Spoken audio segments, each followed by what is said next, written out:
Namaste and hello everyone. First of all, I would like to congratulate the Pyramid Society movement, which has started 30 years ago under the auspicious leadership of Brahmarshi Pitamaha Subhash Patriji and the entire team of Pyramid Society Revolution for creating a huge impact in the past 30 years in every corner of the world. I would also like to take this opportunity to congratulate on this 11th Dhyana Mahachakram, as well as the second Mahila Dhyana Mahachakram, which is Women's Dhyana Mahachakram. I would also like to thank all the technical staff of the Pyramid Meditation channel, all the volunteers, the directors, staff of the Pyramid Society spiritual movement, and Brahmarshi Pitamaha Patriji for giving us an opportunity to share this message, even though we are across the globe, thousands of miles away in Vancouver, Canada. From Peace Tree Society here in Vancouver, Canada, Sunita Amma, myself and all the Sukshma meditators of the universe would like to send pure energy for a phenomenal Mahila Dhyana Mahachakra. In fact, it's absolutely a wonderful idea that emanated from Brahmarshi Patriji a couple of years back to make this Dhyana Mahachakra focused on women empowerment. And it's absolutely a right timing that we are giving women the importance that we need to give. Ancient Indian culture always had given a great importance and has always kept women on a very high pedestal. If you look at the ancient Indian scriptures and the culture, women is considered as Mahashakti, which means an embodiment of that pure vibration of energy. We pray and dedicate our lives for this Shakti in many forms. We celebrate women in many ways. In fact, the festival of Dashera, the 10 days are dedicated completely for praying and surrendering to this divine form of energy represented in many forms, helping us succeed in life, ultimately culminating on the day of Vijaya Dasami, and praying that Shakti for giving that pure energy and blessings to accomplish whatever we want to accomplish in our life. So that has been the culture this great nation has given, has been a leader and role model in giving women the importance that it had to give. But unfortunately, over a period of time, things have changed. In the past few decades, obviously we are seeing a lot of atrocities being conducted, happening in the lives of women, both in the society, in the families, in the workplace, where there is a lot of abuse and inequality in many forms. Equally, there are many who are trying to work towards passing the baton of leadership, respect that is required and needed for the women. Even though evolution-wise, men had played a dominant role in many aspects of life, maybe in the external life, women always played a very key role in the family. We all know a family without a woman has no essence at all, has no love, no compassion, no responsibility, no order, no discipline. Because women stands for these amazing qualities of love, sacrifice, responsibilities, compassion, empathy, forbearance, patience, perseverance. Women, in fact, is the creator of this universe. It is that Shakti, that pure energy from which everything emanates in this universe and takes a form, including you and me, who take this shape and form only and only with the grace of the mother, who takes all the pain to bring us into this world, who doesn't even think about the pain that she has gone through the moment she sees this little form of life coming into this world, forgets every pain that she has gone through to give life, to nurture us, to raise us, always forgiving with patience and perseverance, helping us to achieve our highest goals in life. Such is the grace and power of women. So it is important that we all understand and realize that this power has to be respected. This Shakti, this pure form of energy, has to be given highest respect. So it is time that we all come together, especially men, to realize the very essence of women. In fact, if you take a look at the ancient wisdom of this great land of India, the Shakti has always been part of the Shiva. In fact, if you look at the form of Shiva, who is Purusha, the man, it is always represented with Shakti 50% in it. In fact, we call this form the Ardhanarishwara Tattva. Ardha means half, Nari is women, Ishvara is the Shiva or the man. So, even us men who think that we are completely men are not completely men. We still have that 50% feminine energy. In fact, even though at a physical level we all look different, men and women may have differences in form of shape, inside, within, the energies are all the same. In fact, we all have that feminine and masculine energy. Maybe the balance might be a little bit different, but that feminine energy is there in every single man. So it is important for us to remember, especially for the chauvinistic, egocentric men who think that masculine is just the property of man. It is important to realize that we also have the feminine. And similarly, a woman who probably many think is just a feminine energy also has the masculine energy. These are just two forms of creative energy, each having their own function. As we said, the feminine energy has the quality of love, compassion, patience, perseverance. Masculine energy has that Shakti, that force of going out into the world, getting the bread and butter for the family, being a dominant force outside, showing the qualities of structure, leadership. But if you look at the past few decades, even women are displaying the same qualities. Women have attained the positions in many fields, in almost every single field where men was dominant. And even where people thought that only men could do those things. All the professions, if you take even from the most difficult ones as Army, Air Force, Navy,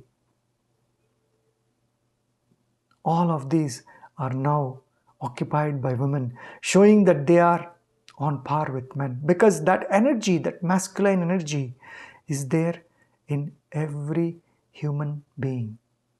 It is there in the entire universe, in fact. So it is important to understand that even though we look differently in form of shape and structure, that energy of masculinity and femininity is there in every human being. Even men need to realize that they have that feminine energy and tame that feminine energy. Men need to start taking responsibilities of the family, of the home, of the children, of the kitchen. All these aspects are very important because today women is on par. In fact, even ahead of men. Even ahead of men in qualities of morality and ethics. If you look at many organizations that are being led by women, there is no corruption, there is no inequality, there is no imbalance, because a woman always carries that pure love of a mother who is always caring and giving. And that quality is what is needed in the world of inequality that we see today. And I think the solutions can come only and only from women. It is important that men understand and take a step back and let women take leadership. Let women take charge. Because a mother is never a corrupt mother. A mother always is looking for opportunities to elevate their children. Morally, ethically, in all aspects of life. So when a woman leads an organization, naturally such organization who will ensure that every individual in that organization, every individual under her leadership is taken care of equally, efficiently, ethically and morally. Now, if we take a look at the whole aspect of Mahila Dhyana Mahachakram, even in the field of meditation, women play a very important role. If you even look at the aspect of devotion and the yearning towards spirituality and the self-realization, women are way ahead than men. In fact, women practice spirituality already in their life. It is just a matter of realization that they practice. That selfless service that they do without any expectation. That love, care, compassion that they give all represent the highest spiritual qualities. In fact, I always remember Sunita Amma, my teacher, my guru, who gives this example of highest form of spirituality as being represented by mother. And I have seen, of course, her in the past 14 years of my journey, how amazingly, purely, divinely she gives the energy selflessly to every human being who comes to her. I have been very fortunate to have a guru, a teacher, master in form of a woman, because I have seen the divine nectarine flow of pure love. Such is the power of women even in the fields of spirituality. In fact, if you look at the number of people who come to practice meditation, women take the highest percentage. Even within our organization, Peace Tree, in the past 14 years, I have seen there are more women, probably 70 to 80% more women who come forward quickly to take that first step into self-realization, spiritual realization, self-care, self-love, all these aspects of spirituality. And they in fact eventually inspire men to take that step. I have seen so many families benefit in a phenomenal way. Like they say, if a woman in a family meditates, the entire family benefits. Because she is the center of the family.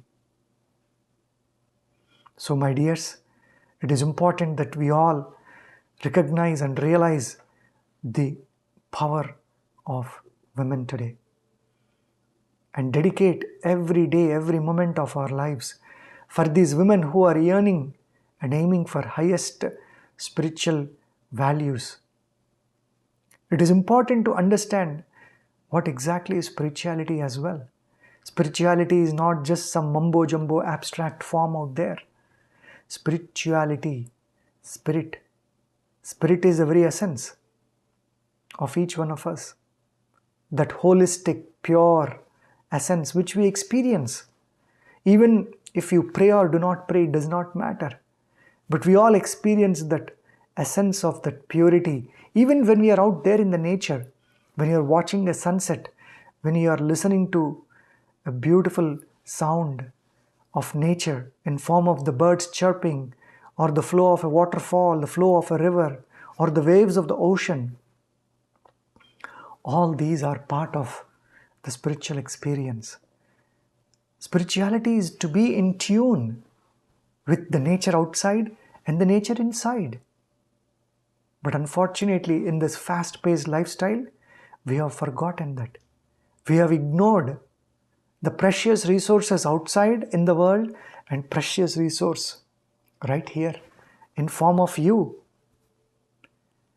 And unfortunately, we are all running and craving for something, some delusional states, some delusional things which are not even permanent. And I'm not saying that name, fame, wealth, money, jewelry, they are not important. Yes, in balance, they are all important. We need shelter. We need good food. We need good clothes. We need comforts for life. Of course, that has been the driving force of human evolution. We have always yearned for that security as we evolved from forests into the caves, into the modern civilization. But there are certain civilizations who have always given importance for seeking the highest, the purest, which is not out there somewhere. And that is the beauty of this great ancient civilization from India, which has said that you are the very embodiment of that highest and the purest. And of course, we have seen many saints, sages, rishis who have walked on this planet, whose whole purpose was to get in tune to that preciousness which is there already. But because of the modernization and our hectic lifestyles, chaotic lives, we are forgetting. Even women are forgetting, unfortunately, because there is so much pressure. There is so much distraction in this world today. But I think if there is one person who can change the track, shift the gears, and take this humanity in the right direction, it will be the women. It has to be the women, because they are the center of every single family. They are the ones who can understand the very essence of spirituality. They are the ones who represent spirituality. Because if you look at their life, they go through so many changes. A man doesn't have to. All that change that probably that he goes through is attains the puberty, and then of course later becoming old. But a woman goes through so many changes physically, mentally, emotionally, biochemically. In terms of the hormones, they are constantly changing. In fact, every month there is change in them. In that change, they are yet maintaining that grounded centeredness. But like I said, unfortunately, because of these forces of distraction and destruction, the vices of the mind have been playing a havoc in this Kali Yuga, in this age of modernization, in the age of materialization, in the age of destruction by vices. And most of this destruction is caused by the self-destructive attitudes, which ancient wisdom calls them as kama, krodha, lobha, moha, mada, matsaryas. Excess desire, anger, jealousy, greed, delusion, and false ego. It is time for us to work on these 6 vices and eliminate them one by one. so that you can realize that preciousness. That is spirituality. That is the very purpose of meditation, dhyana. The ancient wisdom says, dhyanena atmani pashyanti, which means the very essence of dhyana is to realize that you are that atma, that spirit, that soul. And that has been my journey, and many who have come to this ancient sage, Sunita Amma, who is living here in Vancouver, Canada, even though thousands of miles away from this great ancient Indian culture, yet carrying the flag of that tradition and culture, the very essence of all the teachings, and passing that in the purest of the pure form, helping everyone, giving that experience of that pure bliss. The very essence of meditation is to experience that bliss, that ananda. That is true meditation. That is true spirituality. Because in that process, you are cleansing your mind. You're going beyond these destructive tendencies, which are not only destroying you, but everyone in your own family, in the society. So that is spirituality. In fact, the word for spirituality is adhyatmika, adi atma. To realize where we came from, to realize the very essence of our nature. That is spirituality. Spirituality doesn't mean that you are becoming something else. You are already that. What is the whole point of becoming something else, or trying to bring something else from outside and add on to already existing burdens? That is not spirituality. Spirituality is freeing up yourself, your true self, your spirit, your atma, which is the source. And again, atma or the spirit or the soul is not just some abstract form out there. It is the subtlest of the subtle vibration. The moment you experience it, you will know it. It doesn't matter how much we talk, how many lectures we listen, how many scriptures we read. All that you need is that experience of the subtlest of the subtle, purest of the pure, which I have been fortunate to be blessed. And then yearning constantly to be in that state, working towards that, giving time for yourself. Spirituality doesn't mean going and falling at the feet of a guru or a teacher or a master. No true teacher will ask you to do that. No true teacher will ask you to surrender everything that you have. All that they ask you is to surrender this false ego to your own heart, to awaken that heart, to awaken that spirit. That is a true teacher. That is a true guru. That is a true master who is always there to take care of you like a mother. A true guru is like a pure mother, always giving, always loving. So dears, time we all realize our true nature and we all awaken that feminine in us. Feminine, which represents patience, perseverance, compassion, love, responsibility, and most importantly, sacrifice. Sacrifice is the very essence of feminine energy.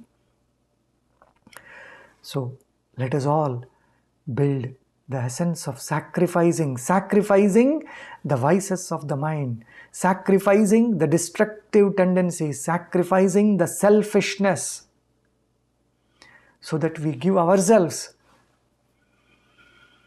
for the benefit of humanity ultimately. I know that's a very big thing for many of us to do. Oh, they say, you know what, forget about humanity. I can't do this much. I am a simple human being. No.